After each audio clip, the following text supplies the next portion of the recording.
Hello, everybody. Welcome to the Forever Classic podcast, where myself, Joe Simpson, and my two elaborate hosts, Alex and Zach, are here. How you guys doing?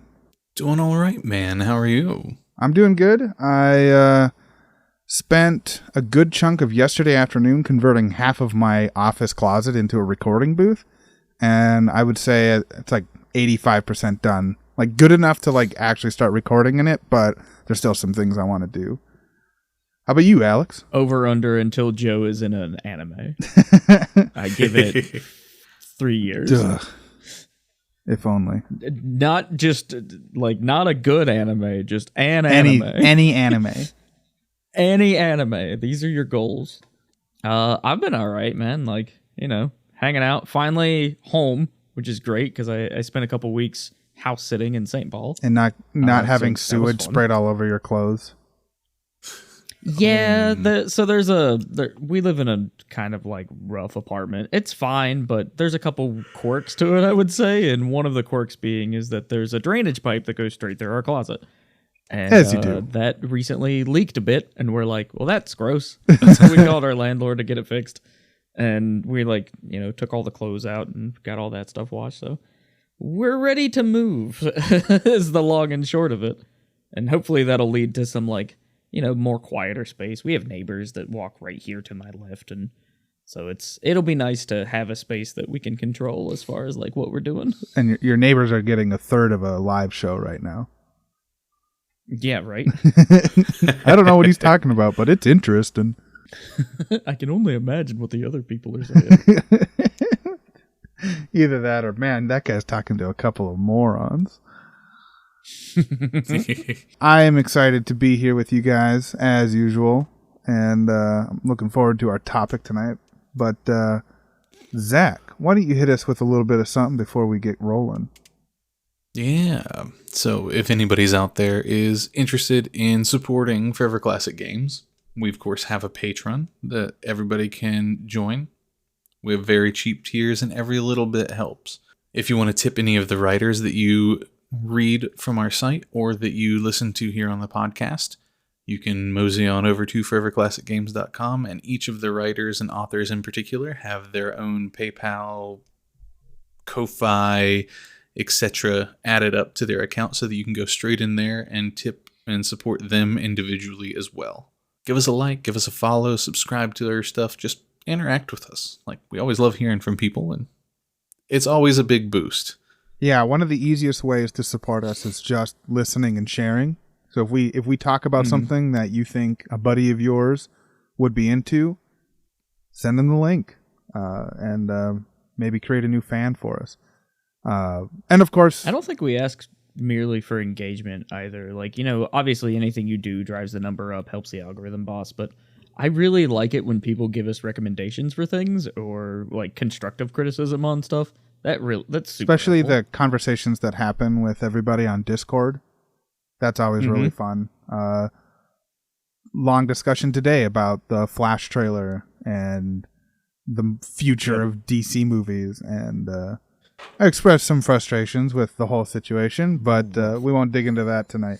This is a segment we've done for a long time, but we're going at it with a new name. It's where we share just like one thing that we're into right now. We're calling it the Geek Peek.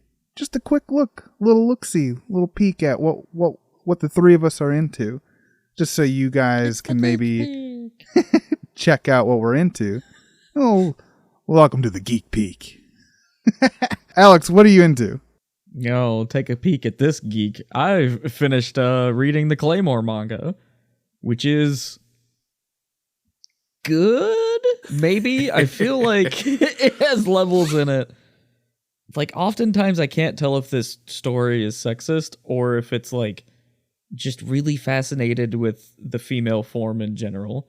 Either way, I read it because it had cool monsters, and it's described as a berserk with women, and it's a little bit more than that. It's this really cool, like revenge kind of story.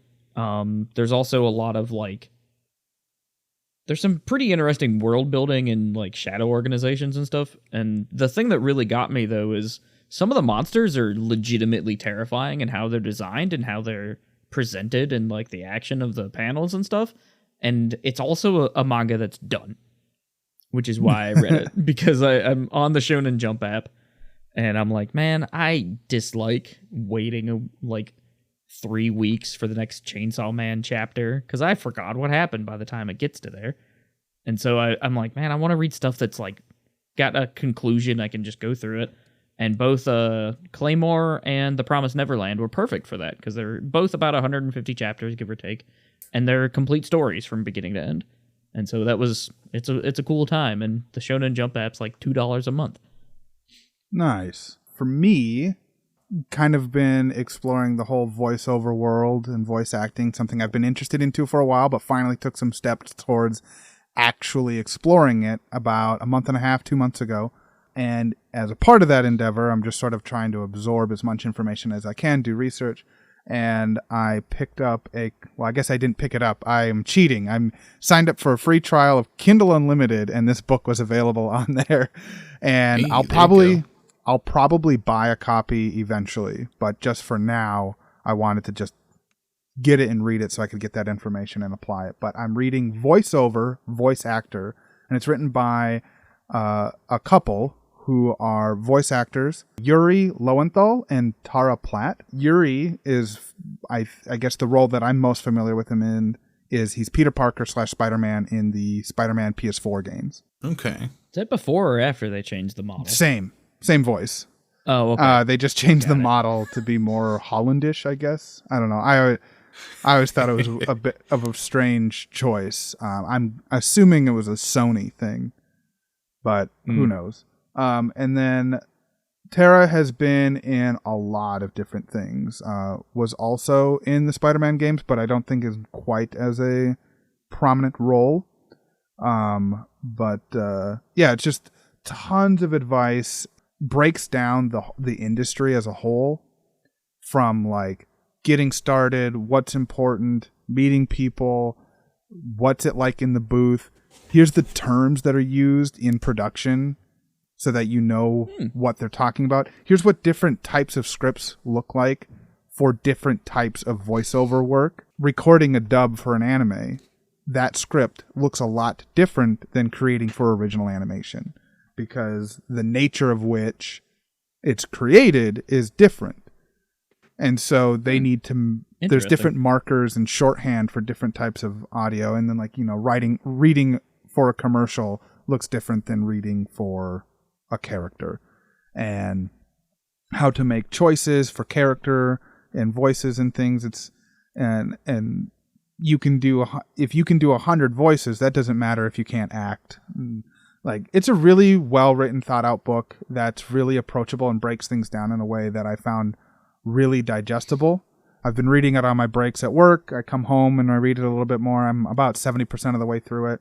And it comes with, like, sample scripts to practice with, warm-up exercises, things to keep in mind while, in the booth, and how to, like, be professional. It really does a good job of breaking down all the different things you should know going into this industry. And that was a lot of the information I think I was missing, aside from just, I haven't done anything performance based since like high school, and the closest that I've come to any sort of voice acting or acting in general would be Dungeons and Dragons for the last like 10 years. But I tend to try and go all out and have as much fun with it as I can. But it's definitely like sort of like getting into the practice and building those acting muscles or chops back up. So yeah, that's what I've been into. Voiceover, Voice Actor by Yuri Lowenthal and Tara Platt. Definitely recommend if you have any interest in voiceover or voice acting at all, or just are interested in knowing more about it, even if you're not interested in pursuing it, but just knowing how it all works. If you're a behind the scenes type of person, it's still an interesting read. Very cool. How about you, Zach? What are you into? This week I found a couple of animes from some manga I used to read. It had been a while and they popped up and I was like, oh, hey. One was I was reincarnated as a sword, which was an interesting premise for me. Are these new anime of old manga that you used to read, or they've been around for a while and you're just now discovering they exist? No, they're pretty new. Interesting. Both are. So this one was pretty cool because it follows a guy who dies and wakes up as a sword in another world. And he can Does he get hit by a truck? he gets hit by a truck. Truck gun. Yeah, truck goon gets another one. And then he quickly a lot of things happen really fast in the first episode because he kind of works his way into kind of being OP with some like dumb flaws. Like if he gets stuck in the ground, he can't do anything. Kills monsters essentially and gets like a form of telekinesis.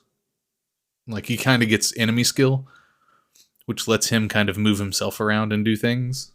That suddenly becomes less interesting to me. Like, I like the idea of a hero that relies on being wielded by another person. But if he can wield himself, then I'm like, wow. It's a little different in this that he is basically like this teacher for this cat girl, essentially. Like she's a race on the world that's like looked down on because her race of like cat people can't evolve, and I have no idea what evolution means in that world. But so everybody treats them like super second class citizen. So her goal is to become strong enough to evolve. And he's like, I'm gonna help teach you things and like help support you until you get strong enough to do that. But I remember the manga gets kind of like bonkers. So like he's like OP early and then kind of like balances out with everything going on. But it's all practically up to how the girl wields him. He can like opt to do some things, but like if he does it all, then it's of no point for anything that he's doing. So it was just kind of a cool premise. It would be kind of funny if they played around with things like if different stances like made him sick. Like he gets motion sickness if you hold him backhand. And you start swinging him around with the backside of it, and he's like, "Oh, I'm upside down," and starts throwing up. That would be pretty funny. But then the second one is called Handyman Saito and Another World. So these are both isekai. I started this. Handyman Saito is fucking hilarious. It's really funny. There's an anime of that now? Yeah, I didn't know. It popped up on my TikTok. I saw a scene of like some of the manga that I had literally just read again recently and was like, oh shit, I know where that character's from. But it follows a guy who gets portaled to fantasy world, and he has nothing. He's not magical. He's not OP. He's just a handyman. So like they go into dungeons and everybody's like, I can't get the lock. We can't do this. Like I can't unmagic the lock because it's not magical. And he's like, give me that piece of metal. And he like picks the lock and they're like, what the fuck? And then he's like, why don't you like change these things to make what you're doing like way more efficient? And so we can like repair it again later. And they're like, oh my God, this guy. Hold on, let me see. I was thinking of I a different thing. This. But I was thinking of Sakamoto Days, which is about a grocery store guy who used to be a hitman. These are very different shows. He's like soft now. I want to watch that. But the funniest part of Saito is that like he can't do magic, but he memorizes all the incantations. And the wizard can't remember all of his incantations, so half the time he's in the battle behind the guy telling him what to chant. He's like, I'm not really useful. He's like, but I can remember the chant, and I can tell him what to say, so he can cast his badass magic that he can't remember how to cast. That's excellent. I love that. Yeah, so that's a really good support. I could see he's a dummy good support, actually. I could see trying to manipulate that into some sort of D&D class combo. Be really funny to just like sort of. I guess it sort of reminds me of my cleric that literally had no offensive ability whatsoever. I only had heals and buffs. I didn't even have like debuffs to put on enemies. I only buffed or healed my allies, and that was the only thing I focused on, and I was really good at it. Well, thanks for your little geek peek there. Hope the audience appreciates that name. I kind of like it. It's fun. It's fun to say. It's the Geek Peak. But that brings us to our topic for the evening, and I think it's going to be a fun discussion. Emulation in 2023. I was thinking recently, just especially with the Steam Deck, how much that has changed emulation for a lot of people. And then, of course, the countless emulation handhelds that you can just pick up all over the place that range from $50, $60 all the way to, like, I think there's a one that's like $1,200 that's basically like a beefed up Steam Deck that runs like Windows and like proper, and it's just on a handheld form. I figured it'd be a good place to start, where each of us, like our quick history and experiences with emulation in the past that might help inform sort of what we think about and want out of emulation today. So, Alex, what got you into emulation and like exploration did you dive into, and how has it changed? So I talked a bit about this in the essay that you can read in the SNES Omnibus Volume 1, because I wrote about emulation and why I think it's deeply important to preservation specifically. But when I was in high school, we were all sitting around, and I really like kind of struggled getting into the 3D game space. So I fired up. I remember being a kid, firing up the N64 and thinking to myself, I like the way Super Nintendo games look better. And that eventually evolved to me just kind of liking classic games generally. So I continued to play my Super Nintendo and my GBA, and I loved anything that had sprites on the PS1. So clear into high school, you know, things like the PS2, the 360 were fairly commonplace. But the big thing that I did there was we were in a computer class, like a career center type of thing, like a trade school class, basically. And so we're sitting there and we're like, man, kind of want to play Super Metroid. Oh, I never finished that. That would be super cool to sit down and play. Somebody from the other school that was also in this class said, emulate it. And I'm like, what do you mean emulate it? What's that mean? And he goes, just play it on your computer. Because I think my story is somewhat similar. I don't really know exactly what... I think a friend of mine who was much more tech savvy kind of pointed me towards like, oh, you can just like play these games. You can just download an emulator. And he kind of showed me how it worked. But I remember like Game Boy Advance and Super Nintendo being like the ones that I leaned into the most. And I remember like, oh yeah, me too. That's how I played like Super Mario RPG for the first time. It's how I tried Super Metroid. I never really got into it for the first time.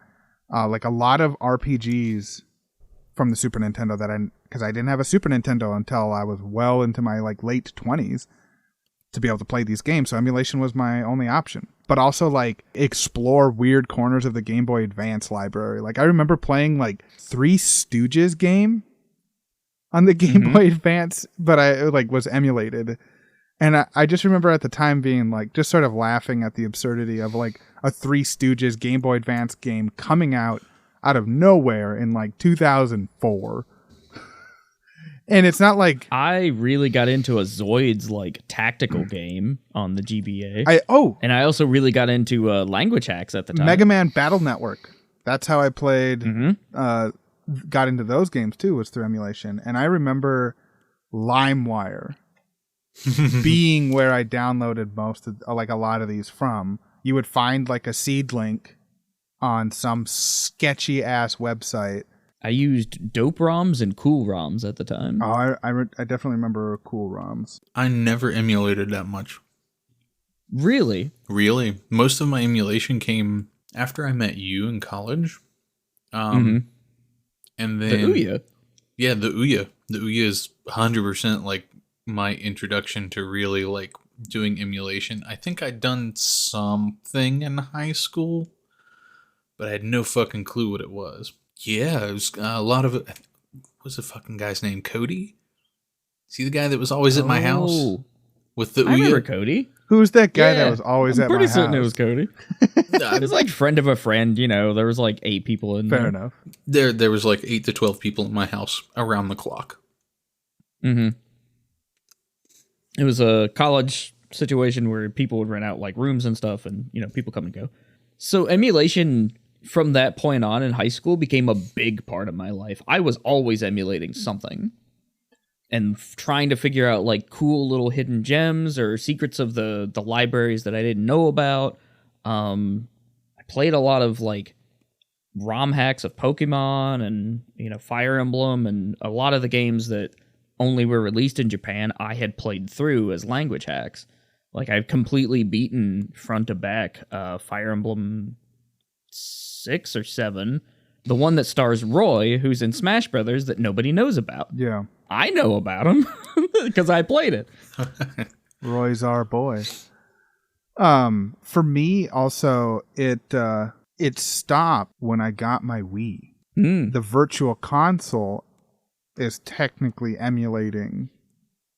So I guess I didn't stop emulating, but I stopped downloading ROMs and emulating on my computer because the games I was interested in playing I could pick up for $5 on Virtual Console.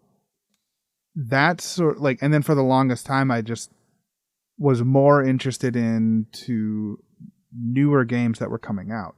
And so like if I was interested in an older game, if it was available on Virtual Console and then later with the Wii U, I just bought it on there. Or with the PlayStation 3, so many PlayStation classics were available to buy cheap and do there. And again, a lot of that is emulated. I think eventually PlayStation 3 actually did, I think initially was hardware, but then later emulation. So it really depends on what model PS3 it was. But so the PS3, like one of the early models, can play physically PS1, PS2, PS3. I have, but even some of the later models of PlayStation 3, they would play PS1 and PS3. Yeah, PlayStation 1 discs, but not PlayStation 2. But I think the later models, it was playing the actual disc, but it was emulating PlayStation. Oh, maybe. Yeah. Whereas the earlier PlayStation 3 models, it was hardware running it. Yeah. So it wasn't emulating PlayStation. It just was a PlayStation, which made what the original PlayStation 3 so complex of a system, is it really was hardware-wise almost 3 systems chunked into one. Now, what I really liked about, because I did all this emulation with like a 90s Windows XP computer, right? Like for a long time, that's what I used, and I played all those games on it because they worked, right? But PS1 and N64 was always kind of shaky. I could never get PS1 games to emulate properly. And so when they came to the PS3 and the PSP and subsequently the Vita, and you could buy, games like Mega Man Legends 2, which was like a $90 game at the time, and if you found it, you could get for like $6, and it would work just fine. I loved that, man. Anytime those PS1 games went on sale, I'd get like 8 or 9 at a time. It was awesome. Yeah, for sure. Yeah. And so then moving from there, later on, bought Earthbound on the Wii U when it released. And that's how I played that game for the first time. And it wasn't too long after that the Super Beard Bros played through Mother 3.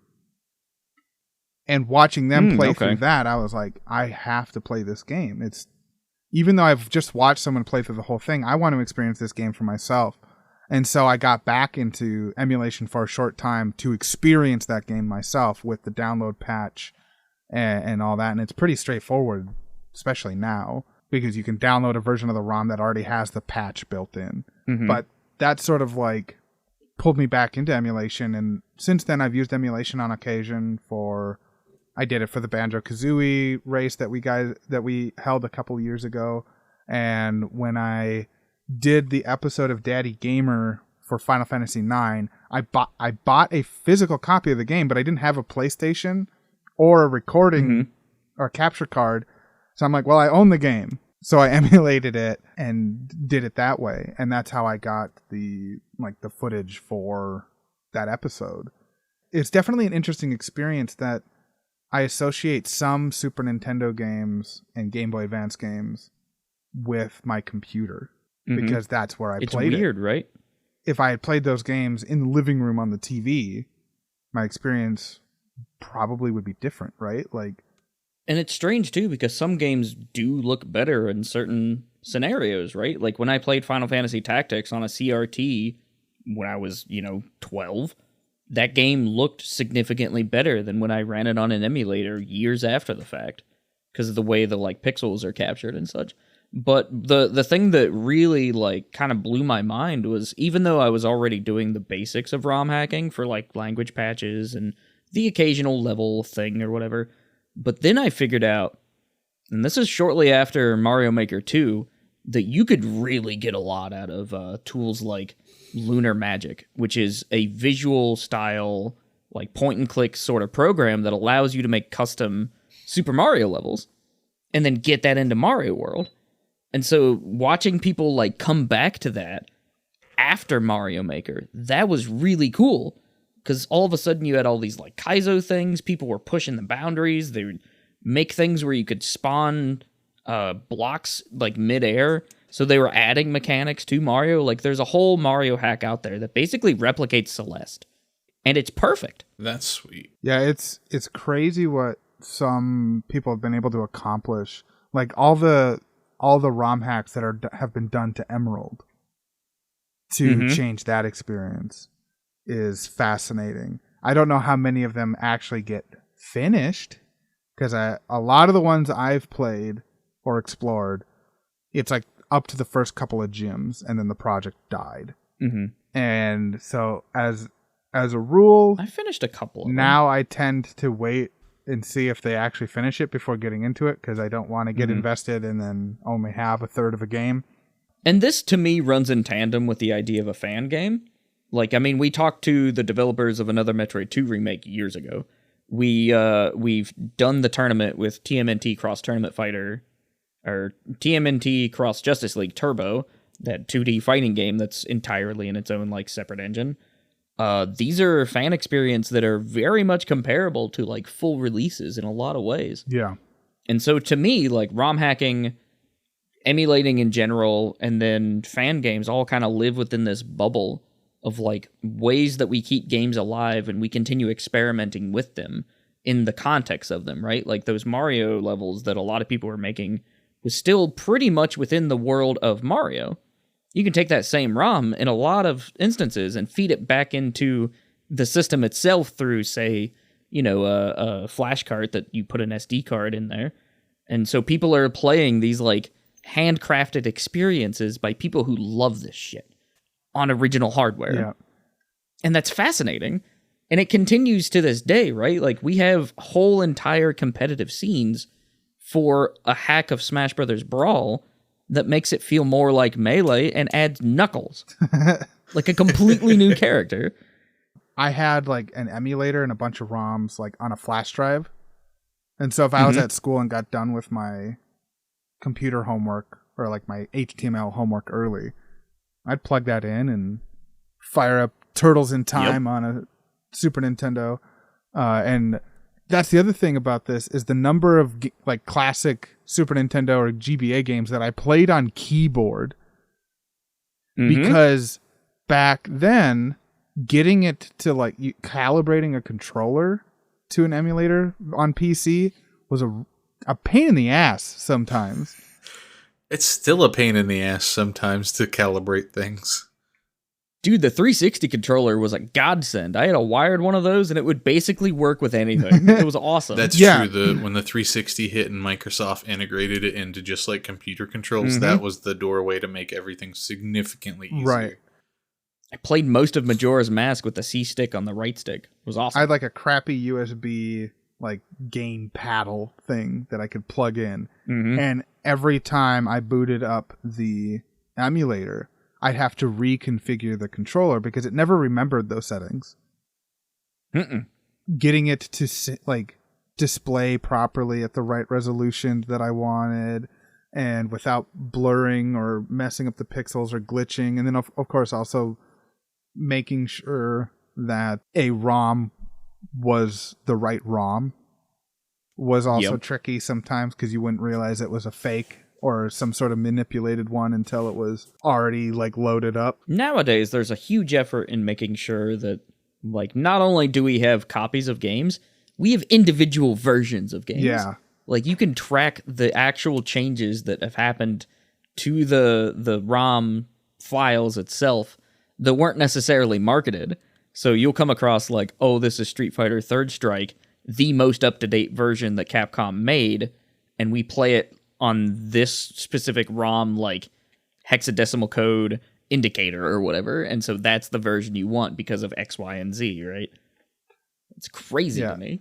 That's, I guess, sort of brings me to where I'm at now, talking about like calibrating and setting up emulators, is I recently got a Raspberry Pi, and right now I'm playing around with Recalbox, which is an operating system that's emulator based. So you just download and format a micro SD card to the operating system, and it comes with a bunch of operating system or a bunch of emulators just built in, and you pop that into your Raspberry Pi, load it up, and I plugged in my Xbox One controller, and it automatically picked it up as an Xbox One controller and knew the mappings already.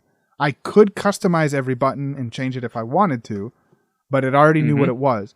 I have a USB Super Nintendo controller thing, and it also picked that up. No problem. Didn't have to do anything with it. It just worked. This is what I love about the modern era of emulation. Like, it's so easy. I did have to do some hunting around because some emulators didn't work until I put a BIOS in there. So I had to find the BIOS file for PlayStation, put it in there, and got it to work. It ran it just fine. It hates PSP games, and I don't think GameCube is going to be native to this particular operating system, but I'm guessing if it can't do PSP, it's going to struggle with GameCube and Wii games. There's certain systems that are easier to emulate than others, and it doesn't necessarily go by like the actual power of the system.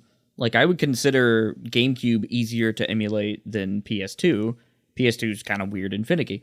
And I would say that GameCube I don't think requires even it. Dreamcast is easier to do than Saturn, because like, who has an emulator for Saturn? And like, there's just weird little fringe cases like that. Yeah. But whenever we talked about like Super Nintendo, Game Boy Advance, original Game Boy, the NES, all of that stuff is exceptionally easy to emulate. Like, it's so easy. Any computer that it has been made in the last like 30 years can run this stuff well. It's incredible. Yeah. And, I never got into emulation on my phone at all, but I knew people that their entire experience with like Pokemon Fire Red was on a Game Boy Advance emulator on their phone. I had a Windows phone that I would put Fire Emblem on, and old Final Fantasies and stuff. Been interesting exploring the Raspberry Pi scene a little bit. I'm like definitely very late to the scene, right? And I'm not even at I'm not even at the current edge of emulation. Now people are into like Mr. machines that are basically arcade perfect. Yeah, those are crazy. Cool. Analog Pocket, incredible piece of hardware. It is, and that recently got an update that allows for emulation. I think originally out of the box it was cartridge only. I think you could do like an EverDrive or something along those lines, but I think it was primarily cartridge based, and now there's a firmware update that allows it to pick up a ROM and play it. Dude, where things get really fun for me is I had a DS, like a base model DS, with a DS flash cart and a GBA flash cart. So that's a lot of games in itself, right?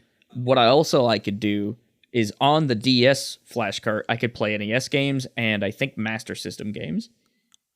And Game Boy Color. So this, just a single DS with two things in the cartridges, I could play so many things. It was awesome.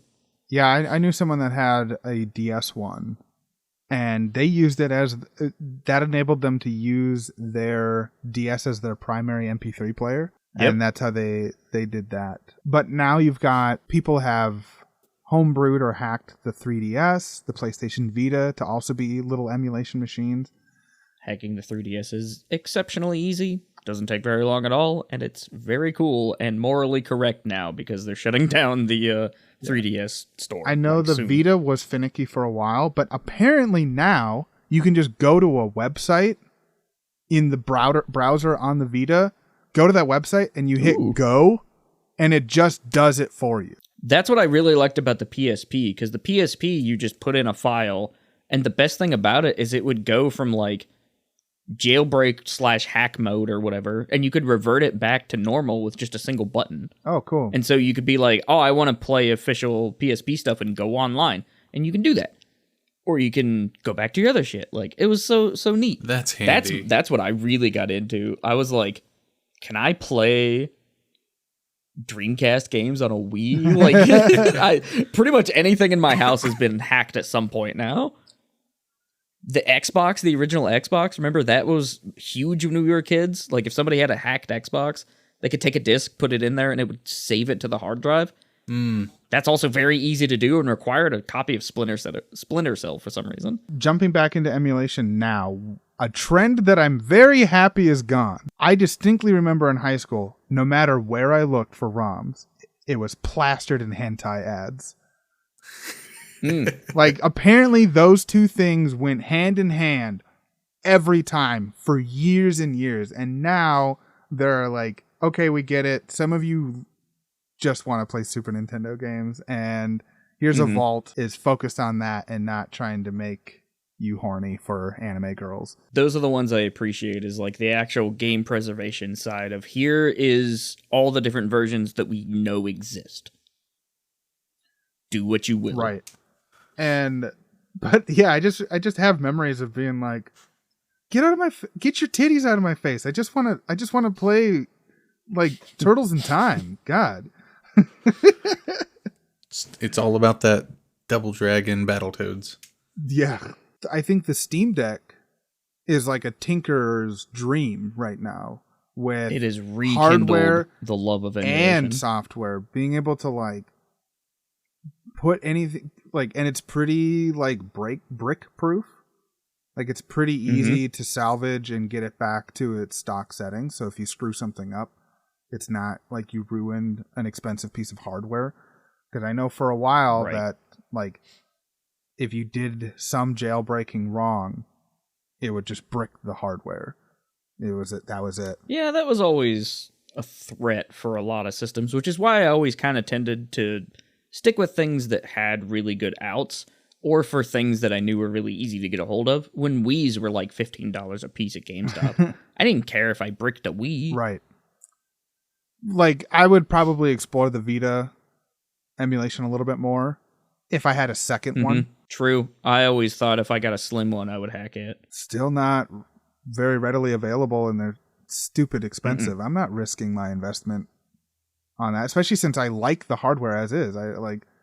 It does what I want it to. It plays the PlayStation 1 games that I want to play on it, and the Vita games that I want to play on it. I do really want a Steam Deck specifically to play emulated PS2 stuff. Which I hear is not only like good, but also like highly encouraged because it's so I've heard that it's like one of the best ways to emulate PS2, which is wild to me that it ended up being this like very specific piece of like PC based Steam OS hardware that plays PlayStation 2 really well. I want it. A Steam Deck sounds so good. I'm scared to get one and like lose a lot of extra time because I can walk away from my computer with shit in my hand. Right. The games I could cover if somebody put a Steam Deck in my hand would be astronomically different. Other emulation that I've done, I've got this Hyperkin Game Boy player for my TV. I think I could probably load up some ROMs into it, but I haven't explored it anything. But it's emulating the hardware. It uses real cartridges, so I've got to stick an actual cartridge into it as of right now. I'm sure there's workarounds. But it's emulating the hardware and loading the ROM off the cartridge. It's not live reading the cartridge. It's got to load it first and then play it. It's kind of a weird workaround the way that it works. Which, from my understanding, mostly is great if you're just playing it. But I know a lot of speedrunners have a tendency to prefer things that are like FPGA, or there's a thing that you can put on an SD card and then put into a memory card and then put into a GameCube to make your Game Boy player run like way better. And so you get like extremely good response times or something. Yeah. And so some of the speedrunners will specifically have that set up. And that's kind of how I figure out like what's the best way to play a lot of these games, is I just look to see what speedrunners are playing, because they're probably playing the best version. Yeah, and then there's like the whole like emulation like market, right? Like people who jailbreak an Xbox and then sell it because like, all right, Xbox with 250 games, tack on an extra $100 to the price and sell it to somebody. That's a bit of a gray area. Yeah. Probably more than just straight up emulation. But you can go on Amazon right now and buy one of those Retroid Pockets, which I did. Right. And it came with probably 1,500 games on it. And so I actually didn't put many things on it because there's a bunch of like arcade stuff that I'd never played before. Yeah. So I'm like, well, I can just be on a plane and play this weird Mazinger like top-down shooter. Yeah, it's also incredible like the number of devices that people have been able to run emulation on. The SNES Mini, the Super Nintendo Mini or whatever, the classic thing that Nintendo released. People have loaded up another 100 games into those things and sold them off and gotten them to run other hardware games. And the little Game & Watch things, they had the Mario one and the Legend of Zelda one. People have loaded other games into those as well and read those That's ROMs. cool. And it's just fascinating. The PlayStation Mini, people just fixed. Yeah. Like, it was kind of shitty, and then you can load a new, like, package or whatever that people have made through emulation, and it's just infinitely better than what it was marketed as, right. with, like, way more games, and they run at the right speed. And it was definitely like, oh, and Nintendo did, like, a nostalgia bait thing. We better get on that. And the difference was Sega did something similar where it was like a really shitty like emulation type thing that you just plug and play into your TV and it just runs. But the difference is the Nintendo one's really good. Like those controllers that came with it feel great. And they plug into the Wiimotes. So if you're playing like a virtual console game on your Wii or your Wii U, you just plug these in. It uses the same port into the bottom of the Wiimote, and it's good. It works fantastic because that's how you played Chrono Trigger. Yep, it is. I used the SNES Classic controller. Yep, the Super Nintendo Classic controller on the Wii U, Wii U emulating Wii, emulating Super Nintendo Chrono Trigger. Connected to a Wiimote so that I could play it wirelessly from the couch. Yeah. This is the thing is like now I try to figure out like, especially for fighting games, like, okay, what is the version that A works the best and B is like the competitive version that people are wanting to put the time into? Because now you run into the issue of like, oh, I'm playing Mario World, but is it really like Mario World how it was intended? Probably. But sometimes it's not.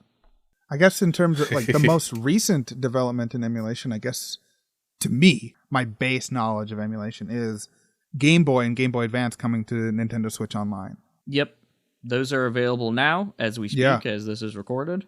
You can play Super Mario All-Stars, Super Mario Brothers 3 Advanced, or no, Super Mario Brothers 4 Advanced, but it is Super Mario Brothers 3. Yeah, it's super weird. And I don't know how this works, but on the website it says you can play the e-reader Yes, they levels, included, which is what the Wii U version did. And which is super cool that they're like, oh, there's this. That's awesome. There's this piece of this game, in terms of game preservation, that is inaccessible unless you have these like easily destroyed that barely worked cards from like 2003. Yeah, can you imagine? Like, I never messed with the e-reader. I thought it was really cool, but It's so bad. sliding each individual card in order to get like a few extra levels in something. I'm really glad they added that though, because I think those levels are actually pretty well regarded as fun. It's like a lot of levels too. I don't know how to get to them. I was looking in there. There's a like in the Switch, you can hit a button and it'll bring up the e-reader menu, but you can't do anything with it. Interesting. Huh. It'd be cool if they added like Amiibo support That'd to be fun. a similar function. It's interesting because I had a friend that had the e-reader, and again, we're into emulation again, right? And he bought the pack that allowed you to play original Donkey Kong, and it would be like slide card 1, slide card, and it was like 8 cards. And then it would just to play took Donkey Kong. 15 minutes because you'd get to the 5th card and it wouldn't read, and you'd have to start over. And it would, and then finally you're playing Donkey Kong. This was far better than just getting the NES Classic GBA cartridge that had Donkey Kong on it, which I think came later. Yeah, I think they abandoned it pretty quickly because they realized that the cards brand new weren't reliable, let alone But have you guys got 2 to years play later. any of the like Switch level emulation? Yeah. Me and Toast were playing Mario Party on our vacation thing, and we just got our asses handed to us by Mario. I mean, absolutely Not had our surprising. asses handed to us, just on normal mode. Just completely beat us. I've never tried the like online thing because apparently that's available on Switch. And that's but what I we always did. load it up and think I don't like this emulation. It runs kind of weird, and then I stop playing it like immediately. So you guys played it online? Yeah, we did the online connect to other person's lobby and just played. Cool. See, that's And that just that's worked. Yeah, so adding it opens it up. functionality. It opens up a lobby similar to Monster Hunter. You'll see a friend's lobby and you can join. Really? And then on their screen it pops up like, you want them to join? You'd be like, yeah. That is fascinating. We should try some point to play like Mario Kart on the GBA together or something. I think that'd be a fun. I mean, there's experiment. Tetris. The multiplayer in I Tetris tried, works. and it's just laggy enough compared to like modern versions of Tetris. I'm really bad at Game Boy Tetris. Yeah, it's definitely not as clean of an experience, but I have some nostalgia for it. But if I'm gonna play like serious Tetris, I'm gonna load in Puyo Puyo Tetris 2 on my Switch and play that. The NES version is still very good. So, I mean, the other thing that I guess is going on in emulation before we really kind of like wrap this up is there are some companies that are like deconstructing the code and reconstructing it. So we see this in, say, people decompile the PS2 version of Jak and Daxter and then remake the thing to where it runs on PC natively, so that it's like literally the best thing you can do for There was a project that for game Nintendo on a PC. for Mario 64 that did that as well, and got right. it running. And then you have natively. projects like the Mega Man Legacy collections, which I believe are completely rewritten as well.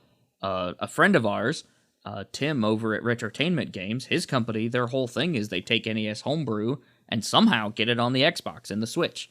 They've got a game out now called Trophy that's available on the Switch that I need to sit down and spend some time with. Cool. That's sweet. But there's some really cool stuff going on now. Because, today people will basically use anything they can get a hold of in order to make the thing.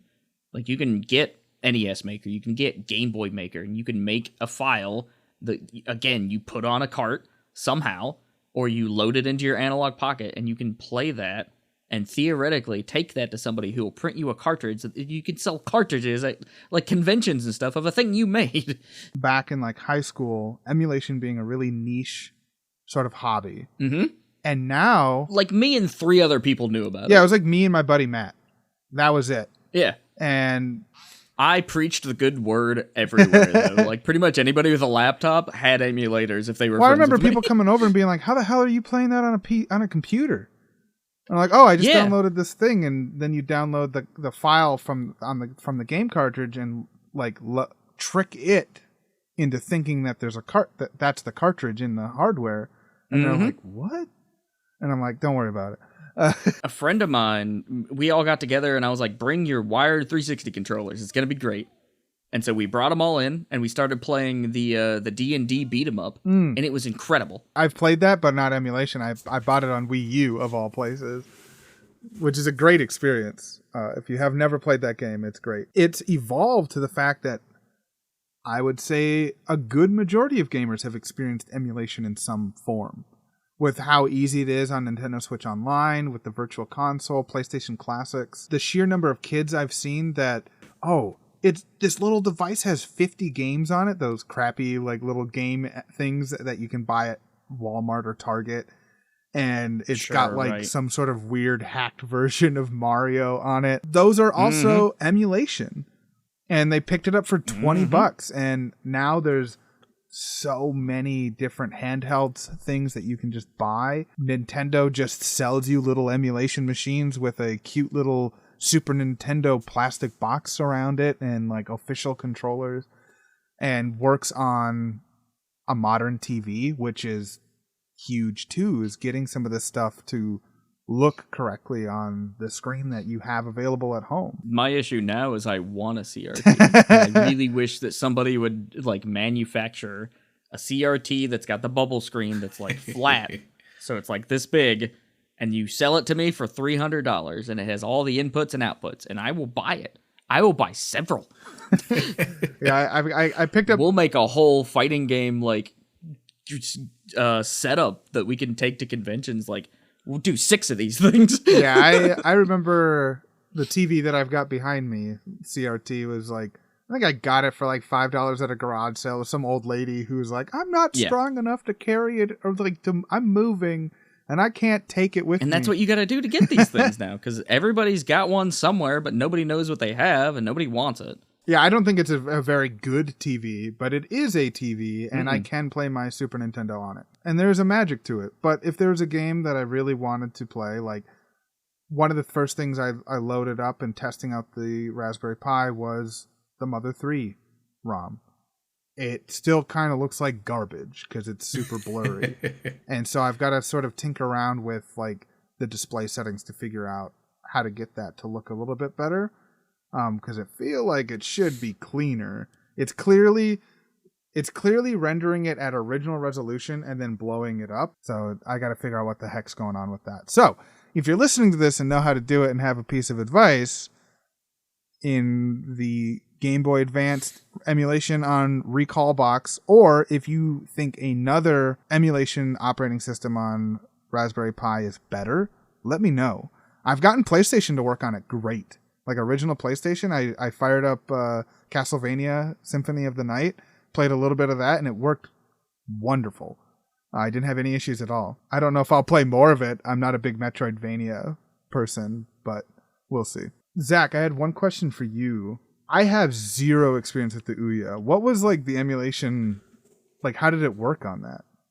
It worked fairly well. I mean, it was pretty straightforward, unless like the Ouya itself was crapping out or something was weird with like what you downloaded. It was pretty cut and paste. You downloaded a ROM on it and you just loaded it and played it. That was about it. So occasionally you'd run into some control issues, but it had some like early time controller mapping, so you could mostly map a controller to what you needed. And was that all like native, or did you have to sort of like... You didn't really have to do shit. You just plugged a ROM into it. Went into the Ouya store, downloaded Super Nintendo, and then you put the file in a folder called Super Nintendo, and then it just kind of did it. But the thing that sucked about the Ouya was the controller was just kind of shitty, so you had to like either connect a different controller. And remind me, that was an Android-based sort of like gaming box, right? That was the intention.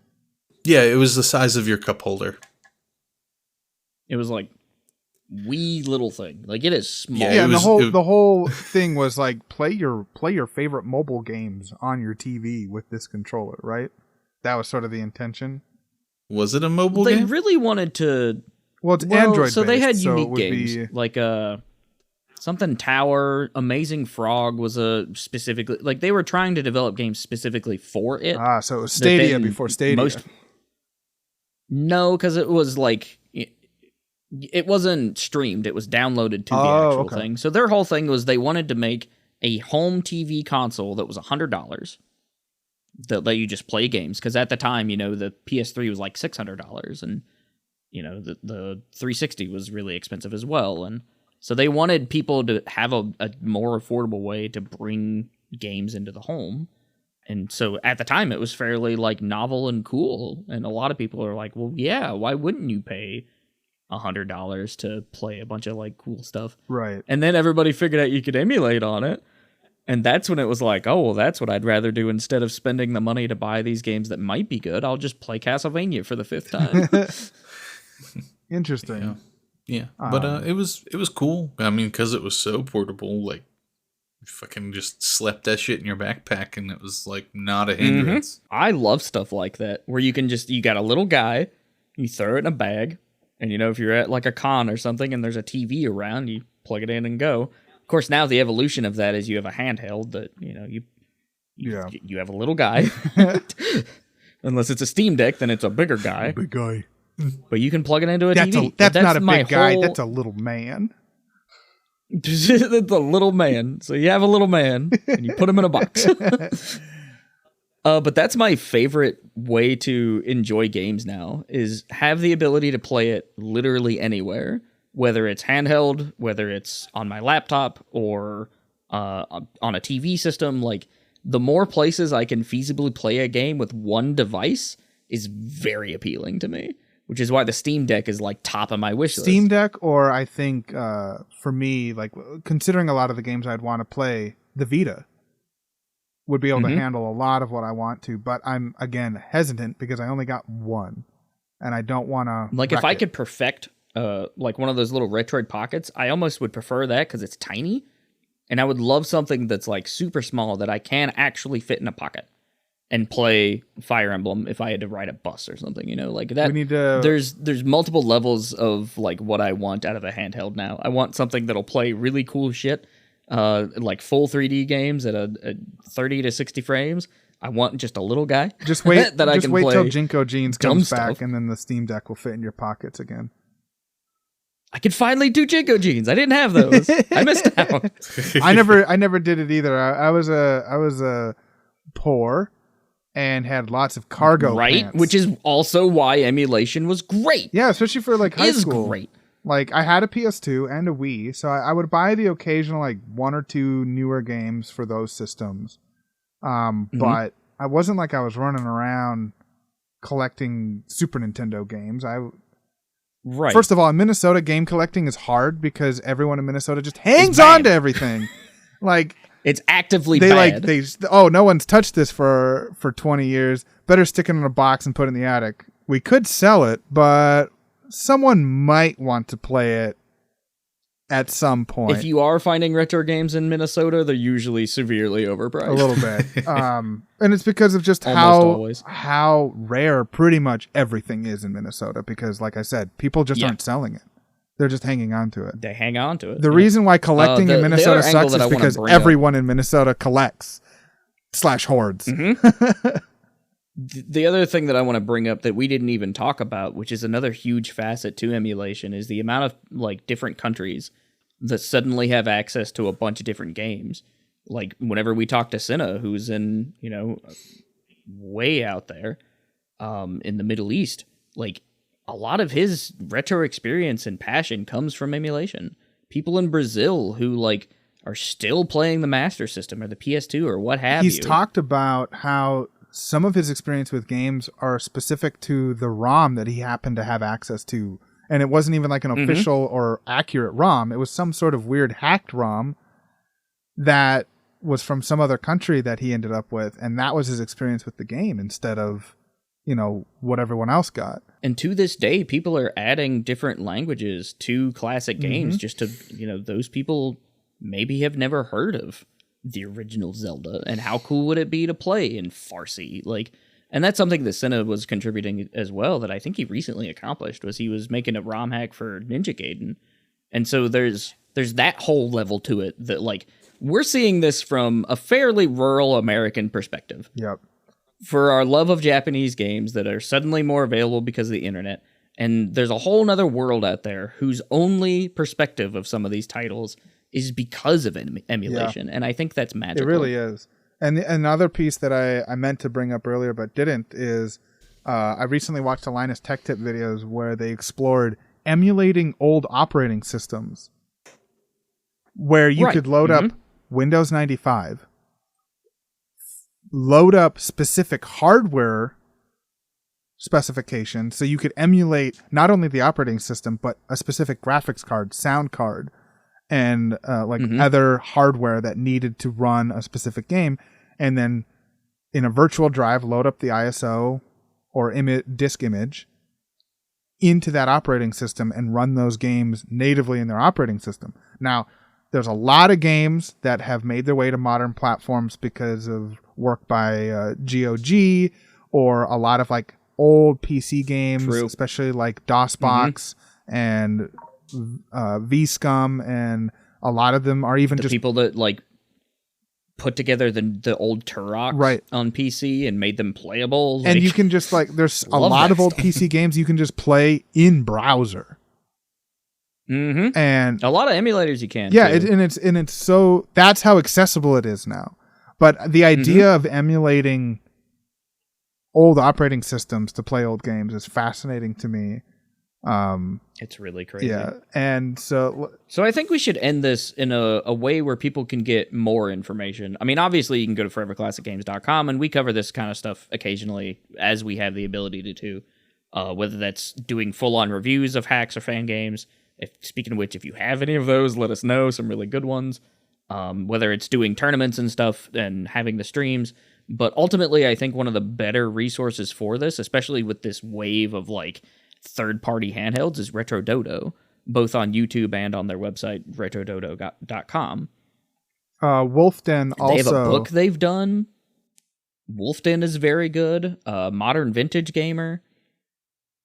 Wolfden is like the go-to source. He puts out so many videos. Companies are just sending him hardware to review and talk about, and then he puts out a video at the end of each year, like my favorite portable emulator of 2022 or whatever. So you could just quickly look up that video. Retro Dodo does that as well. They just do it as if it's like every other, like they have dedicated people who will find like, oh, what's the latest from Ambernick or whatever, and they'll write like it's its own platform basically. And they tend to break down the hardware a little bit more too than Wolfden, but Wolfden is like pure user experience. Yes, he's consumer side, which is very nice. And Retro Dojo is more like tinkerer hardware enthusiast side. So whatever interests you, definitely look up either of those. But yeah, why don't you? I'd also recommend Modern Vintage Gamer, who has done the actual like coding for a few projects, and he's very, very intelligent, cool channel to watch. Yeah. Metal Jesus Rocks for finding games that are just really cool. Like there's so many different ways that you can add emulation into your life to just improve your gaming experience. Like when we watch a Hazel video and we think, the hell was that? And then you look in the comments or whatever, and then somebody's like, oh, at 36.2, it was this random PS2 game with this ridiculously long title. And you go look it up, and of course you can play that in like 20 minutes because of the emulator. All right, so like I said, yeah, I mean, you can find all sorts of really cool gaming content at foreverclassicgames.com. We got some hardware reviews that just went up. We're getting ready to drop a couple bigger reviews for both for Forspoken and the PC version of Returnal. We've got some pretty interesting news pieces coming soon, some features. Obviously, we have this podcast. There's a potential other show in development currently, which might be available by the time this comes out. We're making some back-end improvements to a lot of things. And you can also drop us a line at contact@foreverclassicgames.com for our general bucket. Say you're a publisher or somebody listening to this, and you want to send us a press release or whatever. That's a place to do it. Eventually, we will be recycling the foreverclassic@gmail.com just for podcast communications. But until we kind of sort out everything, get our contacts out of there, contact@foreverclassicgames is the way to go. And if you want to collaborate with us in any regards, if it's something that requires like some business sense, business@foreverclassicgames.com, where we can do, sponsorship collaborations or what have you. But at the end of the day, Forever Classic Games continues to be a pretty awesome source of information for retro-inspired indie, and it's all clutter-free.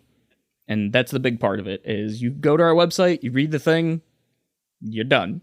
You don't have to worry about all these pop-up ads and wanting you to sign up for the newsletter or paywalls or any of that. It's just there. Just a group of geeks who like to do this. Yeah. Mm-hmm. So, well, thanks for listening. listening. I think we do pretty well. Good night. Goodbye. Stay cool and play some games, y'all. Bye-bye. Bye. Geek Peek.